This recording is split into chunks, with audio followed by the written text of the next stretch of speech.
So this is what the Sidemen were holding KSI back from. Yeah, you can see in his eyes that he is exactly where he wants to be in life. No, he's not that old, but is this the YouTube equivalent of like a midlife crisis? Oh, well, you'll get there. Just stick at it. 2 months on, the scoreboard KSI pointed everyone toward has become the thing working hardest against him. He left the Sidemen with a stated mission: pass speed, close on Mr. Beast, and settle the argument about who'd been carrying that group. What's happened since bears little resemblance to the version he sold on the way out? The situation's been a bit mad, but I still love the boys. I hope the best for them. But bro, I left because I needed more time for myself. If I'm being honest, yeah. Was Simon actually taking that much time out of you? Oh, it's a lot. He's a legitimately busy guy, so that part of the explanation stands up fine. What raised eyebrows was the timing, landing immediately after the biggest viewing day his personal channel had ever posted. And the comment sections latched onto something sharper than the exit itself. That leaving was never the issue, the way he did it was, and he understands that perfectly well. Nobody was warned, no plan got communicated, and the people he'd worked beside for over 10 years got no heads up. It simply happened one day. The news that has just been dropped, I didn't know that video was going out now, so I'm expecting a lot of people to just ask me about it. Because it arrived so abruptly, people started openly organizing boycotts and telling each other to back the remaining members instead, and they genuinely followed through. What muddied the picture were the comments insisting they'd only ever watched Sidemen videos because of KSI, which fed the algorithm and his ego at the same moment.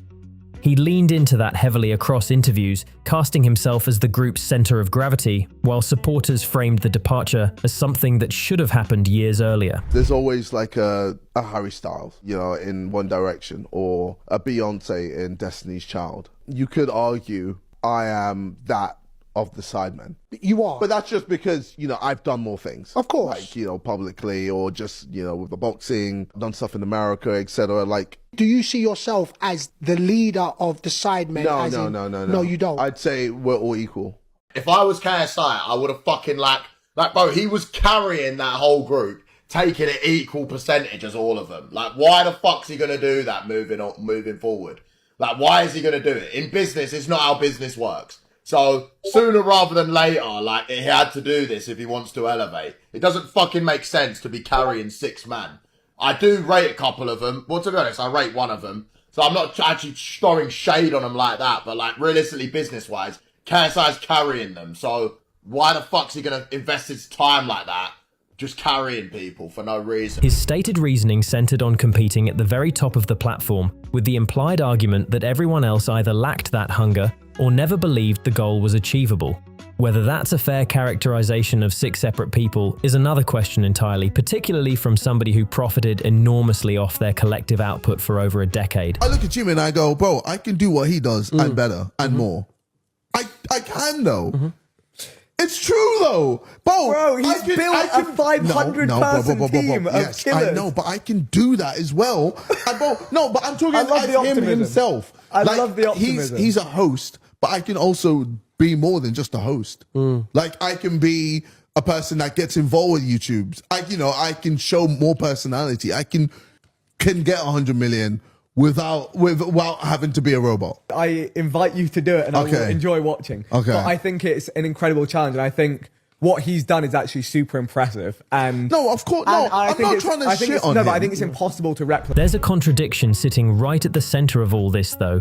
He publicly insisted he had zero interest in competing with Mr. Beast, yet practically everything he's uploaded since reads like a direct attempt at becoming him. Let's be honest with each other here, guys. The content quality just isn't there. It's recycled Mr. Beast format work with a different face on the thumbnail, and audiences can absolutely tell the difference between someone innovating and someone tracing over a template.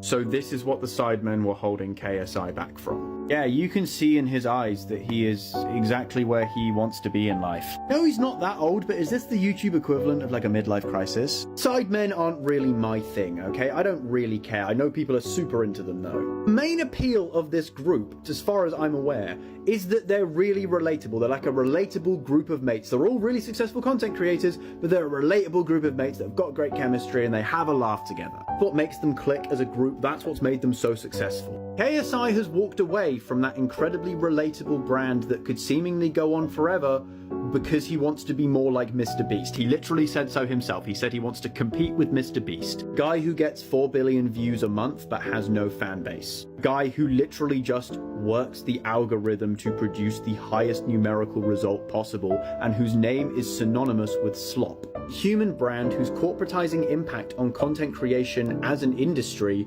has birthed the term the Mr. Beastification of various things as a negative. KSI is trying to be Mr. Beast at a time where everyone is kind of sick of Mr. Beast. This overstimulating, oversaturated, numbers above everything style of content, this corporate slop, entertains very small babies. The criticism runs considerably deeper than content quality though. People keep arriving at the same summary over and over. He walked out on his closest friends chasing money and turned into a carbon copy of somebody else. Longtime viewers who've followed him since the earliest uploads describe an identical trajectory. Fame reshaped him, and the humor quietly vanished somewhere along the way.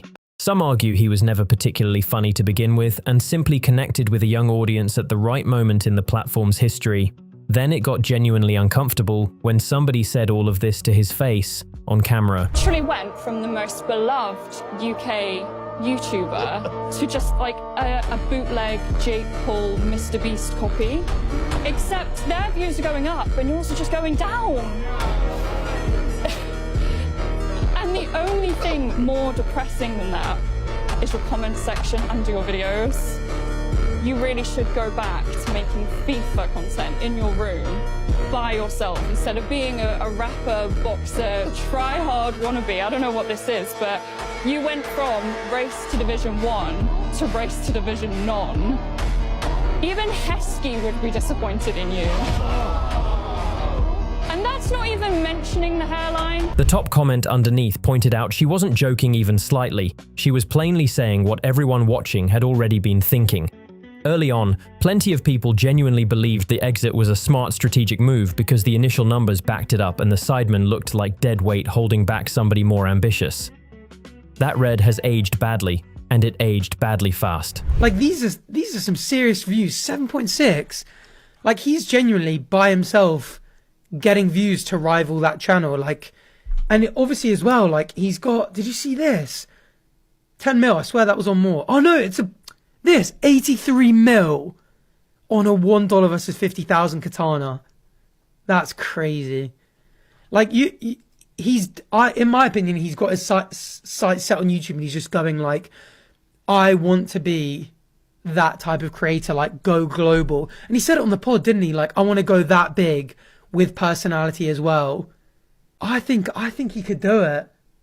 Like he's got the talent, the funds. Ego drove a real portion of this, whether he'd admit it or not. He'd become visibly frustrated watching himself slip out of the top spot he'd occupied for years, and that frustration showed up in interviews well before the departure happened. Hey, who do you think's more famous? Me or Speed?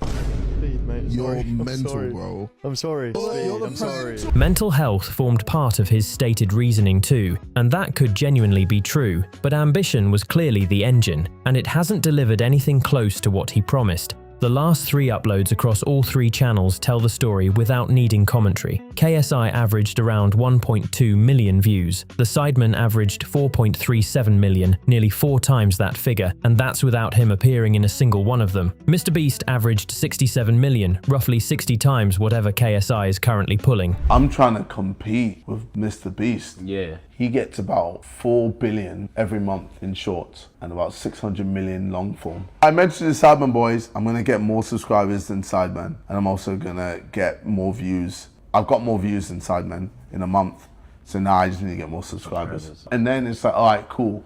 I'm looking at Speed now. I need to try and get more views than Speed. Yeah. And I need to get more. Yeah. And then after Speed, who's next? Yeah. Until I get to Jimmy. That early spike flattened out entirely. The Sidemen recovered their numbers, and here's the part that genuinely stings. Both channels released an essay-style video in the same window, and Mini Minter's solo channel outperformed KSI's main. Then, out of nowhere, he deleted every single tweet on his account. followed shortly by a posting spree with some strange takes about how groups actively damage the internet and suppress individual creator growth. Nothing's inherently wrong with wanting to be #1, guys. He's wealthy precisely because of that mentality, and setting unrealistic goals is exactly how people reach that level in the first place. The issue here was always execution. Sometimes what you do matters far less than how you actually handle it, and this is a textbook example of that principle playing out in real time. And while he's been splitting his focus across boxing, music, football clubs, and multiple businesses simultaneously, Mr. Beast has done nothing except YouTube with complete tunnel vision for years on end. Hey, yo, Jimmy. Oh, how's it going? How many subscribers you on? We just hit 500 million. How about you? Half a billion. Yeah, subs. But how many subs are you on?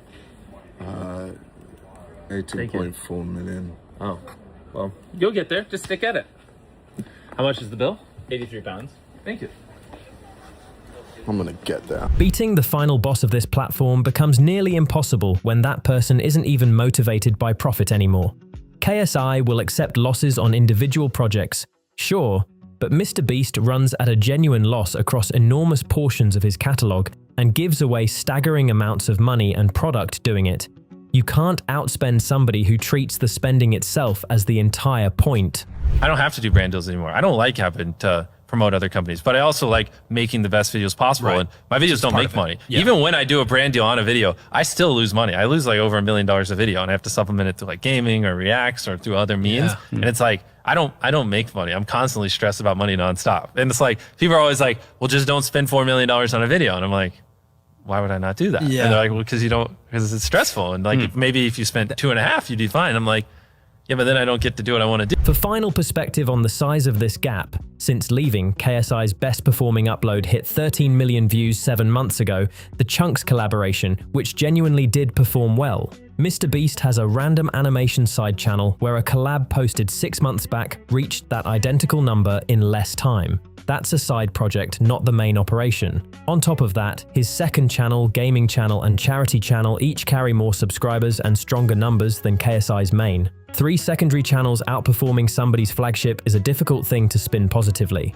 Then came the stats reversal, which nobody saw coming at all. This is the same person who tracked and posted his numbers constantly, suddenly announcing he's finished with them entirely, saying they distract from why he creates in the first place, that he only wants to entertain people, and that whether he pulls 0 views or 100 million, he's perfectly happy as long as the content itself is good. That community post got deleted fairly quickly, and plenty of people read it as a shot aimed directly at his former group. He argued that YouTube groups actively harm growth across the creator space, framed the entire thing as open discussion rather than shade, and walked through the logic step by step. Creator A appears on Creator B's channel, which helps B. Then B appears on A's channel, which helps A.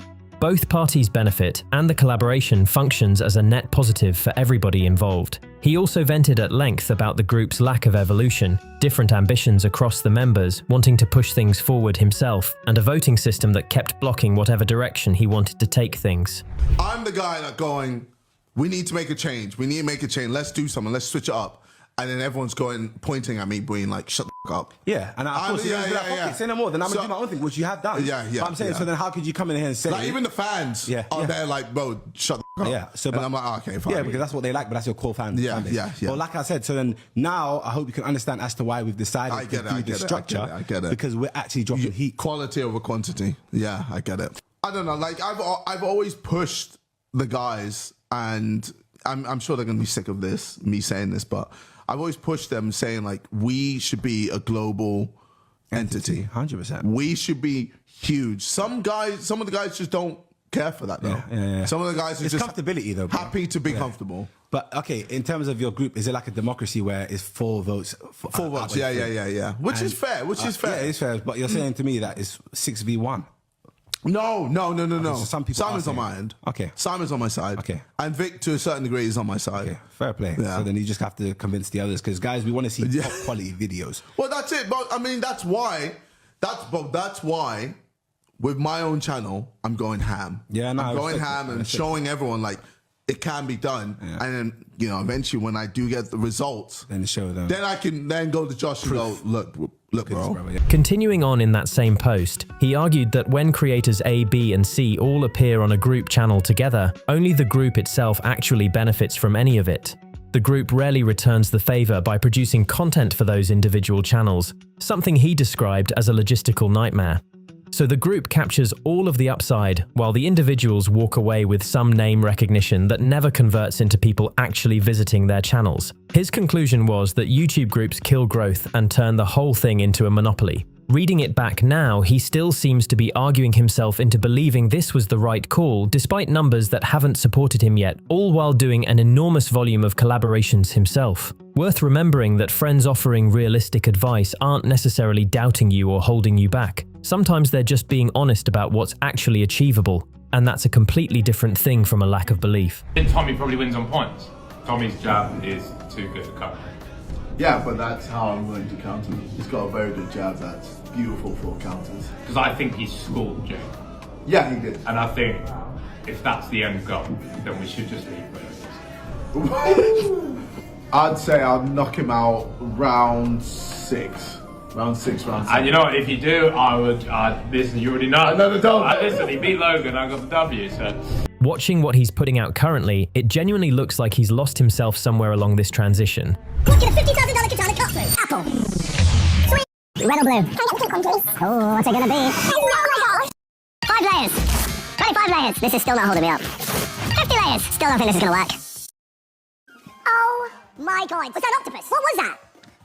Mate, I think it's an octopus. The comparison people keep reaching for is that he's become the exact robotic version of a creator he used to openly criticize, which is about as sharp an irony as this entire situation could realistically produce. Like, I can be a person that gets involved with YouTubes. I can show more personality. I can get the only issue more I heard involved. this right, apparently he doesn't want to have too much personality in his videos, because the second you have too much personality, you put off other people. There's certain people that won't like you. I want to be the guy that can get 100 million without having to be a robot. But that's Okay, I'm very excited to see it. Okay. I implore you to do it. Yeah, I invite you to do it, and I will enjoy watching. Okay. But I think it's an incredible challenge, and I think what he's done is actually super impressive. And no, of course, no. I'm not trying to shit on him. But I think it's impossible to replicate as a personality-driven channel or creator. Yeah. Okay. So I think they're two different boxes. But These are two different boxes. Proving people wrong. Yeah, I know you do, and I hope you do, and I hope you do. And I want you to. I look forward to bumping your channel up and seeing 100 million views on a video. I look forward. The personality-driven defense doesn't survive contact with what he's actually uploading either. Look through the recent posts and it's engagement bait, retention hooks, and content specifically built to cross language barriers. Personality has nothing to do with any of it. He did eventually address regretting how things went down, and this was the first time he properly opened up about the entire situation. Do you think the internet's reaction to you leaving was what you expected it would be, or is it worse? I knew it would be bad. Yeah. But holy fuck. Holy.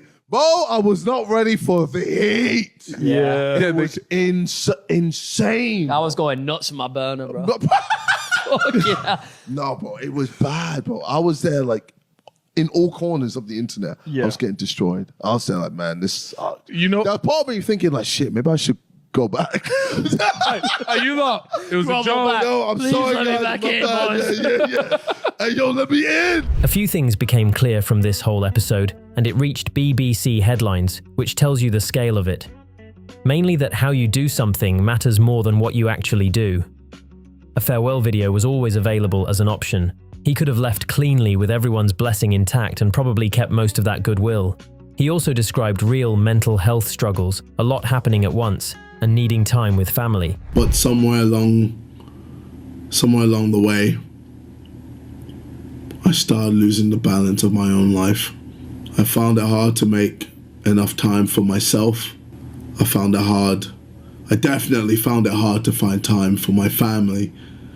I find it hard to make time for the people I love. Then he turned around and announced he wanted to increase his output and compete directly with both Speed and Mr. Beast. At his level of visibility, contradicting yourself that openly on the internet simply doesn't work. People archive absolutely everything, and the receipts surface within hours. It's you know, we're getting by now, man. That's what it is. Slow and steady. It's still there, but you know, I'm just.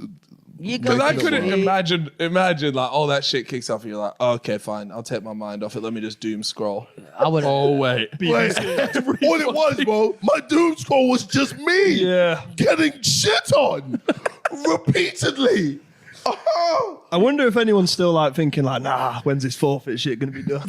Oh my god, the amount of people that were messaging going, oh, is it a forfeit? Yeah, that was fucking me off. And I was saying like, you guys, come on, lock in. I had people in my apartment building stopping me from getting in the lift. Like, can you tell me to change this shit? Sure.